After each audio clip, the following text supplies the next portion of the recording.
Hey guys, and welcome back. I'm Rachel O'Leary, and this is one of my several carnivorous bog gardens. These are all temperate pitcher plants, sundews, Venus flytraps, and companion plants like bog violets and orchids. And I just wanted to show you how this experimental garden has been doing. It is built in a Bradley sink, which is made out of terrazzo and lined with pond liner. I have a PVC lattice underneath my custom soil mix, which is half blasting sand, half soaked peat. This is its second year, and it just gets better and better. Now, a lot of the pitcher growth is still relatively immature. For instance, these purpurea will turn dark red in time. But over the past few weeks, all the flowers have opened up and the pitcher growth has been inches each day. So I just wanted to take a minute and share with you the absolute beauty of late spring in a carnivorous bog garden in my zone here in central Pennsylvania. The diversity of the flowers is just incredible. I did have an issue with either birds or squirrels breaking off quite a few of the flower buds, which was irritating, but at least they're not stealing my plants. I am not sure exactly what each type of pitcher is in this garden, because I am part of the Mid-Atlantic Carnivorous Plant Society, which has meetings every few months when we're not in shutdown, and I buy a lot of plants at auction and add them here. Just to see what was going to work. This garden is so shallow. I wasn't initially sure if it would be successful long term, as generally speaking, these temperate pitcher plants are in pretty deep soil that makes it relatively cool. And this is a very shallow container, but I think the fact that it's made out of the terrazzo really helps me in this regard. I also have the entire surface planted with live mosses in order to help me gauge the humidity of the soil mix. As that moss and live sphagnum and the companion plants show signs of being dry, I know it's time to water the bog, and it really makes it an easy signifier for me. Everything has been growing by leaps and bounds, and I just can't wait for this garden next year, to be honest, because everything is spreading so readily. The sundews are taking over, the pitchers are growing, everything is flowering, and it's really just been extremely rewarding. Now, this is housed here all year round. In the winter, I do cover it with a layer of burlap and then about a foot of pine litter and sometimes winter cloth.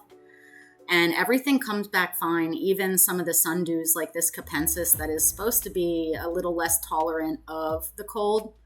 Everything comes back just fine, and it's always super exciting each spring to see all the new sundews, especially because I let them flower and go to seed, and they spread all over the base of this garden. You can see capillaris, rotundifolia, filiformis, again, the capensis, and really everywhere you look in this little garden, you find pockets of carnivorous plants. Now, I do have to weed it every morning, as because it's kept so wet, it is pretty prone to having things grow in it that I don't want to grow in it, but it only takes a few minutes and it's well worth the effort.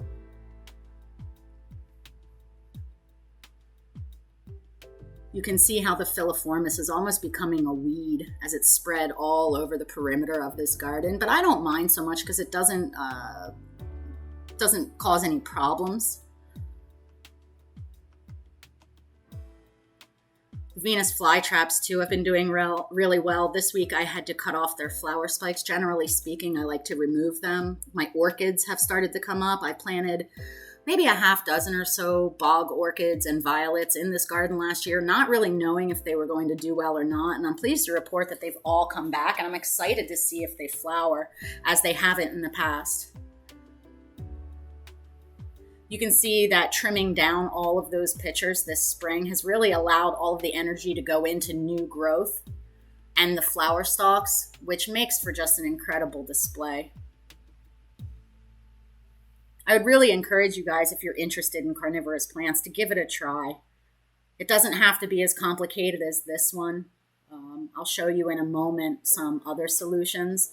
This was just a more permanent solution for me, and I've been really, really happy with the results in this garden.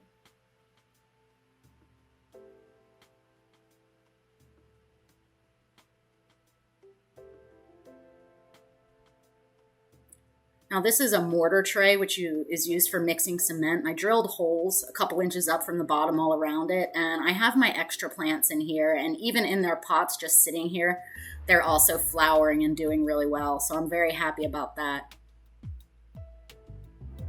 This is the resin whiskey barrel bog that I made this spring, and you can see as well it is going gangbusters. I was a little concerned because I transferred the plants a bit late in the middle of their growing season, but as you can see there hasn't been any issues and it seems to be doing amazingly well. As always, thanks for watching, thanks for your continued support, and I hope everyone is doing well.